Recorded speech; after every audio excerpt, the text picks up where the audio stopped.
So let's start with the basics of profession. What's a profession?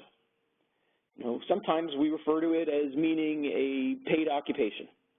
We enter into the profession of being a lawyer or a doctor. But interestingly, there's this second definition of it, an open but often false declaration. And obviously, in this context, we want to be talking about definition number 1, not definition number 2, when we're thinking about what is a profession. We're not just professing allegiance, which might be false. We are actually a profession of paid people that have training and formal qualifications, and we need to start exercising that responsibility. Next. William Sullivan wrote a paper, and I'll give you the second piece of this later, but he was writing for the Carnegie Group, and he's now a professor at Harvard, and he wrote very precisely about how there are these waves of scandal in our industries, and it's just in so many: business, accounting, journalism, lawyers, and there's this cynicism that has developed in a part of society, and I think we're seeing some of that in our current events. And how do we grapple with this? And hopefully today's presentation will get us thinking about this. Next. And when we talk about these things, we need to distinguish some of the key terms. There's the concept of morality, which is usually right and wrong, and it often has religious undertones for many of us. But then there's this separate concept of ethics, which sometimes are defined as morals in action. But most precisely, ethics usually involve a codified system. You have legal ethics, you have business ethics, you have medical ethics, you have realtor ethics and architect ethics, and we'll talk about that quite a bit. You also have your values, which is when push comes to shove and each of us has to make a decision, what are we going to do? What do we value most intensely? Are we putting money as our priority? Are we putting morality as our priority? Are we putting those ethical obligations of our professions as the priority? And then there's this other concept of compliance. Now, compliance is more limited. Compliance is just, I did what the law required me to do.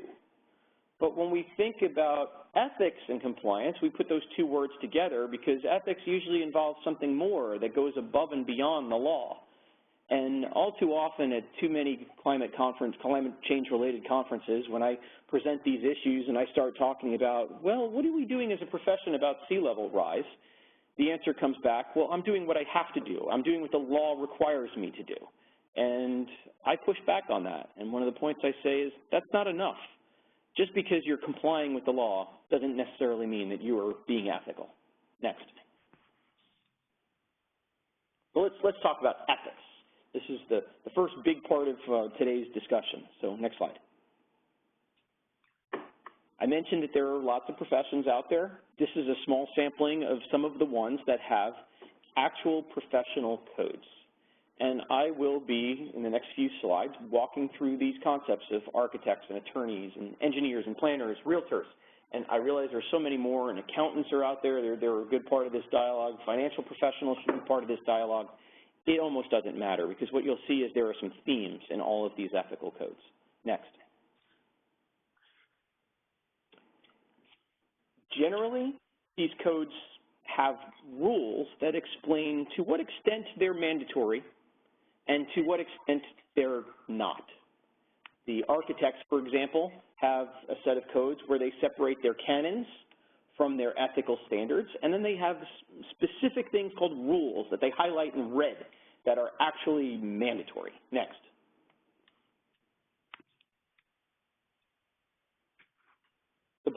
The American Bar Association in their model rules, and I'll point out, of course, for lawyers, there are separate state rules. Many of the other professions have a similar thing where there's a model code, but then there may be state-by-state rules. Generally, the legal codes separate the shalls and the shall nots from the mays. Mays are discretionary, you can or cannot. Shalls, obviously, you have to. And then there are additionally these concepts of comments. There's a set of black letter rules that must be followed, and then there's the comments that provide some guidance. Next. Engineers, they kept it simple. If they put it in their code, there's an obligation to report any observed violations. Next. Planners, they kind of use that model that you've seen already with the architects and the lawyers. There are some things that are aspirational, and there are other things that are mandates where they're held accountable. And then in their code, they explain specifically what the procedure is for enforcing their various rules and requirements. Realtors, next one. Lastly, the realtors have to have an actual filing that says it was one of the articles, and it has to identify the article precisely that was violated. And then there are these other concepts, not articles, but lesser concepts called standards of practice that simply clarify, and they're much like the commentary in the ABA rules. Next.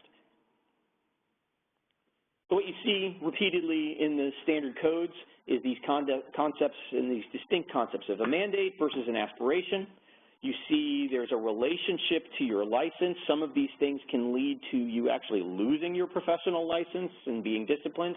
Others are more just what we aspire to do as a profession. And you'll also see there are various degrees and levels of detail as we now move into the substance of what each of these ethical codes requires. Next slide.